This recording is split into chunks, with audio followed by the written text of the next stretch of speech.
साथियों, 11 मई को पोखरण से जो आत्मविश्वास प्रारंभ हुआ था, आज लखनऊ में वह और मजबूत हो रहा है।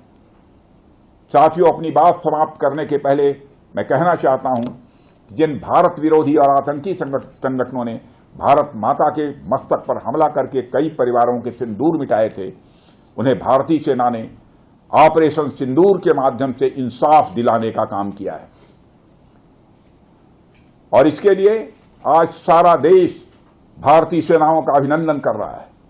ऑपरेशन सिंदूर सिर्फ एक सैन्य कार्रवाई भर नहीं है, बल्कि भारत की राजनैतिक, सामाजिक और सामरिक इच्छा शक्ति का प्रतीक है। यह ऑपरेशन आतंकवाद के खिलाफ भारत की दृढ़ इच्छा शक्ति का और सैन्य शक्ति की क्षमता और संकल्प शक्ति का भी प्रदर्शन है। हमने दिखाया है, भारत आतंकवाद के खिलाफ जब भी कोई कार्रवाई करेगा तो आतंकवादियों और उनके आकाओं के लिए सरहद पार की जमीन भी सुरक्षित नहीं रहेगी। भारतीय सेनाओं ने ऑपरेशन सिंदूर को पाकिस्तान में मौजूद आतंकी ढांचा ढहाने के उद्देश्य से लॉन्च किया था। हमने उनके आम नागरिकों को कभी निशाना नहीं बनाया था, मगर पाकिस्तान ने न केवल भारत के नागरिक इलाकों को निशाना बनाया, बल्कि मंदिर, गुरुद्वारा, गिरजाघर पर भी हमले करने का प्रयास किया।